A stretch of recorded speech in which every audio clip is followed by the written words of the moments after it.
J'espère que vous allez bien. Mon élu, je viens te donner un conseil aujourd'hui.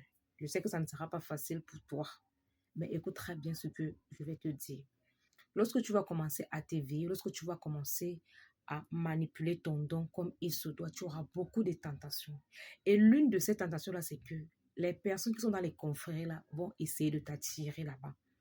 Et lorsqu'on va peut-être se rendre compte qu'on n'arrive pas à le faire mystiquement parce que tu es protégé par tes ancêtres, on va passer par peut-être tes faiblesses pour t'amadouer. Je prends un exemple simple.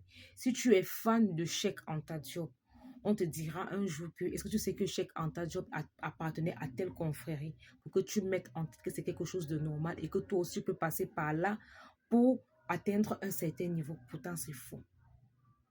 Je me rappelle lorsque j'étais encore dans les prières, j'ai beaucoup aimé le Père Hebga. C'est que j'ai beaucoup aimé parce que ma soeur a étudié ses œuvres, mon oncle a étudié ses œuvres. Étant même en Guayaquil, là-bas, j'ai rencontré je peux dire quoi, des étudiants qui devaient les charger de cours à un moment donné, là, ceux qui aident souvent les professeurs, là. Ils ont exposé sur le Père Hebga, ils me racontaient souvent ce que le Père Hebga faisait en plein cours, comme quoi peut-être qu'il te fait dormir, en même temps tu pars aux États-Unis, en même temps tu es couché, tu es en plein cours avec lui. Bref, il faisait des expériences et c'était vraiment extraordinaire. Donc, c'est quelqu'un que j'ai beaucoup apprécié. Mais un jour, dans des causeries, il y a quelqu'un qui m'a dit, est-ce que tu sais que le père Hebra que tu aimes là, lui-même, il appartenait à tel confrère. J'ai dit, ah bon? Et ça a créé un petit truc dans ma tête. Je suis allée voir mon oncle et tout il m'a dit que, ah, c'est des conneries. Lorsque quelqu'un a déjà atteint un certain niveau là, il faut le salir, il faut dire n'importe quoi parce qu'il était prêtre jésuite. Donc, c'est pareil avec vous les élus. À un moment donné là, il va falloir vous déstabiliser. Il va falloir pour vous convaincre que le chemin que vous avez pris là, il faut avoir les mains sales pour atteindre un certain niveau. Pourtant, c'est faux. Retenez très bien ce que je vais vous dire. Je sais que peut-être la vidéo, si on va m'insulter, on va tout me dire, mais un vrai Africain, celui qui connaît son histoire, ne peut pas tenir la Bible à main. Il ne peut pas tenir la Bible à main. Il ne peut pas appartenir à une confrérie. Jamais. Qu'on ne vous trompe jamais avec ça.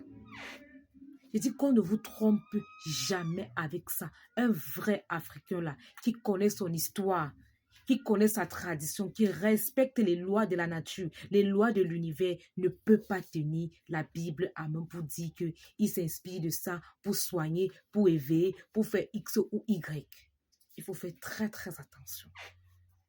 Un éveillé là utilise la Bible dans un autre sens. Un éveillé utilise la Bible pour comprendre comment on a renversé certaines choses, comment on nous a trompés à partir de la Bible. Pas pour dire que c'est sur ça qu'on s'appuie pour étudier, Non. Non, non, non, non. Faites très attention. On ne tient pas la Bible et l'écorce à main. Et je ne sais quoi, ça ne marche pas ensemble.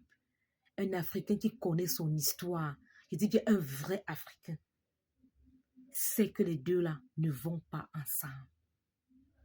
Ça ne donne pas.